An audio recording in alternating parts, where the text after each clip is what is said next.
Mga boss, may nagpa-charge sa atin ngayon ng 3SMF Ultra Plus na battery. Pero tika lang, tinisting ko, 12.6 volts pa pala. So ibig sabihin, full charge pa to, hindi lobat.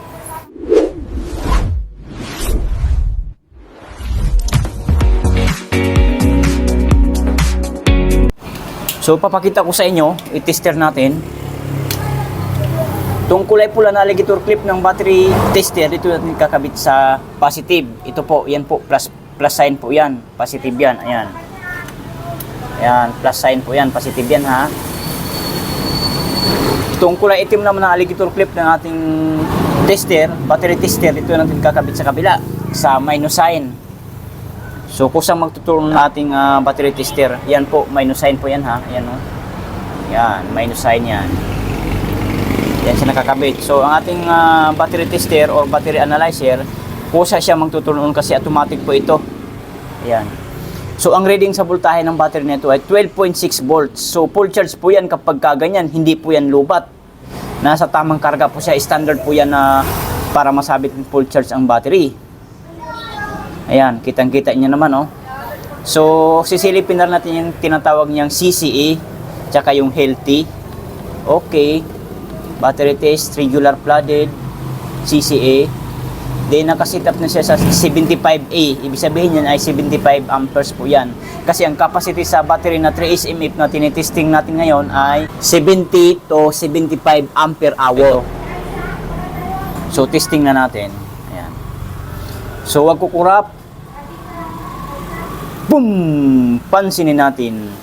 Good battery. Ang CCA niya ay 500 CCA.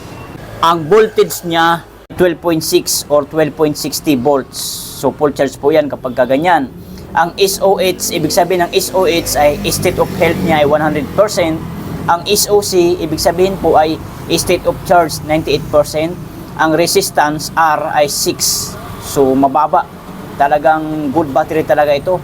Ang battery light indicator oh, green na green. So good na good talaga ang battery nito. Real test talaga ito. Makikita talaga natin, no? Oh, good po yan, ha? Kaya masabi dyan. Ganito kasi mga boss, kapag sinusukat natin ng voltage ng battery tester, 12.6 volts pataas, ibig sabihin, fully charged yan. Kapag 12.4 volts, medyo nasa 75% charge. 12.2 volts naman, half charge na lang. Kung 12.0 volts pababa, ayan, lobat na o kulang na sa karga. Sa case nitong 3SMF Ultra Plus na pinapadala ng customer, normal at healthy pa ang reading. Kaya hindi na kailangan i-charge, kundi i-monitor na lang kung bumababa agad ang voltage kasi doon natin malalaman kung may problema na sa loob tulad ng sulfation o weak cell. Kaya mga boss, bago kayo magpa-charge o bumili ng bagong battery, testingin muna ang voltage. Baka kasi sayang lang, full charge pa pala, tulad nitong 3SMF Ultra Plus natin. Pero dahil gusto sa may-ari na ipapacharge talaga ang battery nito, so wala tayong magagawa. I-charge natin, dadagdagan pa rin natin ito kahit papaano. Sa mga nagtatanong naman kung pwede pa bang i-charge yan kahit full charge, pwede po. Basta wag nyo lang i-overcharge. Yung tipong 13 volts lang, wag na yung 14 volts, 15 volts, 16 volts kasi overcharge na po talaga yon. So charge pa rin natin to. So naka-charge, nakasaksak na yung ating unplug ng battery charger kasi na may nagpapa-charge kanina. Then ito na lang mga alligator clip ang ating kuhanin ito.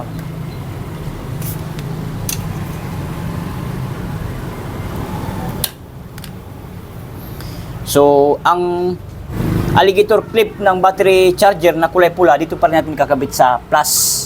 Positive polarity ng isang battery. Yan, yan pa rin sa plus. Yan.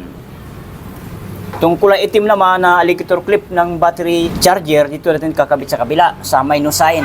Yan. Yan, minus po yan, oh. Yan. Minus sign po yan. Yan, minus yan. So, ayusin yan yung pagkakapit para maganda ang karga. So, i-open na natin to dito. Ayan. Ayan. So, ayan. Pumas agad ang aming trigger sa ating battery charger. So, ibig sabihin, nagche-charge na ang ating battery natin, sina-charge. So hindi ko na po ipa-plug ito mga master ang pagpo-full charge siya. Kasi pagka ganito, full charge pa ang battery, pwede nyo po i-charge ng kahit mga 1 hour. Okay na po yan.